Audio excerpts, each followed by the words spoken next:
പ്രിയപ്പെട്ട പ്രവാസി സുഹൃത്തുക്കളെ, ചിട്ടി എന്ന വാക്ക് കേൾക്കാത്ത ഒരു മലയാളി പോലും ഉണ്ടാകില്ല.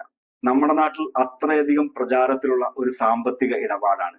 ഒരേ സമയം സമ്പാദ്യമായും ആവശ്യം വരുമ്പോൾ ഒരു ലോണായും ഉപയോഗിക്കാൻ കഴിയുന്ന ഒരു സംവിധാനമാണ്. എന്നാൽ പ്രവാസികളായ നമ്മളെ സംബന്ധിച്ചിടത്തോളം ചിട്ടിയിൽ പണം നിക്ഷേപിക്കുന്നത് ബുദ്ധിയാണ്. അതിന് ഗുണങ്ങളുണ്ടോ ദോഷങ്ങളുണ്ടോ? ഇന്ന് നമ്മൾ ചർച്ച ചെയ്യാൻ പോകുന്നത് ചിട്ടിയുടെ ഇത്തരം വശങ്ങളെ കുറിച്ചാണ്. അതൊരു നല്ല നിക്ഷേപ മാർഗമാണോ എന്ന് നമുക്ക് വസ്തുനിഷ്ഠമായിട്ട് പരിശോധിക്കാം. പലപ്പോഴും നാട്ടിൽ നിന്ന് ബന്ധുക്കളോ സുഹൃത്തുക്കളോ വിളിക്കും, ഒരു നല്ല ചിട്ടിയുണ്ട്, ചേർന്നോ, നല്ല ലാഭമാണ്. അല്ലെങ്കിൽ പെട്ടെന്നൊരു പണത്തിന്റെ ആവശ്യം വരുമ്പോൾ ആദ്യം മനസ്സിലേക്ക് വരുന്നത് ചിട്ടിയെ കുറിച്ചായിരിക്കും.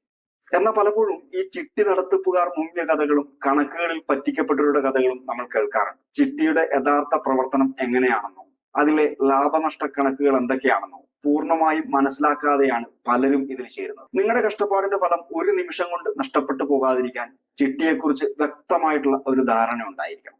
ചിട്ടിയെ ഒരു നിക്ഷേപമായി കാണുന്നതിന് മുമ്പ് അതിന്റെ ഗുണങ്ങളും ദോഷങ്ങളും നമുക്ക് പരിശോധിക്കാം.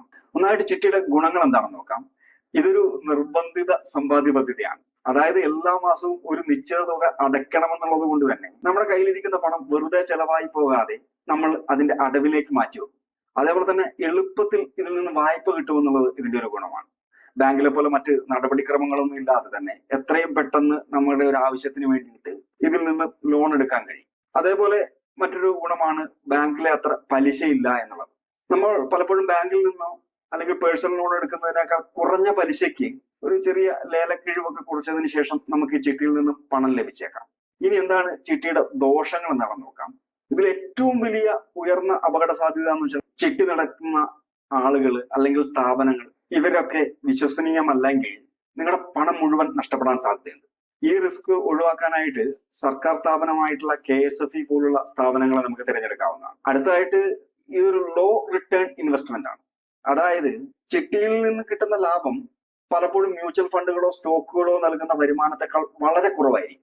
ചിലപ്പോൾ പണപ്പെരുപ്പത്തെ മറികടക്കാൻ പോലും അതിന് സാധിച്ചെന്ന് വരത്തില്ല. അടുത്തതായിട്ട് ഇതിനൊരു സുതാര്യതയില്ല എന്നുള്ളതാണ്. ചിട്ടിയെ ഒരു നിക്ഷേപമായി കാണുന്നതിനേക്കാൾ അതൊരു സമ്പാദ്യ വായ്പ പദ്ധതിയായി കാണുന്നതാണ് ശരി. നിങ്ങൾക്ക് പെട്ടെന്നൊരു തുക ആവശ്യമെങ്കിൽ അല്ലെങ്കിൽ ഒരു സ്വയം പണം മിച്ചം വെക്കാൻ അച്ചടക്കമില്ല എങ്കിൽ KSFE പോലുള്ള വിശ്വസ്ത സ്ഥാപനങ്ങൾ ചിട്ടി പരിഗണിക്കാവുന്നതാണ്. എന്നാൽ ദീർഘകാലത്തേക്ക് സമ്പത്ത് വളരാനാണ് നിങ്ങളുടെ ലക്ഷ്യമെങ്കിൽ ചിട്ടിയേക്കാൾ മികച്ച വരുമാനം നൽകുന്ന മ്യൂച്വൽ ഫണ്ട് SIP പോലുള്ള മാർഗങ്ങൾ പ്രവാസികൾക്ക് കൂടുതൽ അനുയോജ്യമാണ്.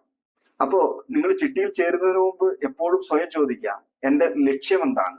പെട്ടെന്ന് പണത്തിന്റെ ആവശ്യമാണോ അതോ ദീർഘകാല സമ്പത്ത് വളർത്തലാണോ? ഇങ്ങനെയുള്ള ഉത്തരം കിട്ടിയാൽ ശരിയായ തീരുമാനങ്ങൾ എടുക്കാൻ നിങ്ങൾക്ക് കഴിയും. നിങ്ങൾക്ക് ചിട്ടിയെക്കുറിച്ച് എന്തെങ്കിലും നല്ലതോ ചീത്തയോ ആയിട്ടുള്ള അനുഭവങ്ങൾ ഉണ്ടായിട്ടുണ്ടോ? ഉണ്ടെങ്കിൽ അത് ഇവിടെ ഒന്ന് കമന്റ് ചെയ്യാമോ? അത് മറ്റുള്ളവർക്ക് ഒരു പാഠമാകും. നാളെ നമ്മൾ പ്രവാസികളുടെ ഏറ്റവും വലിയ ആശങ്കകൾ ഒന്നായ ഇൻഷുറൻസിനെ കുറിച്ചാണ് സംസാരിക്കുന്നത്. ആരോഗ്യ ഇൻഷുറൻസിന്റെയും ടേം ഇൻഷുറൻസിന്റെയും പ്രാധാന്യം എന്താണെന്ന് നമുക്ക് നാളെ ചർച്ച ചെയ്യാം.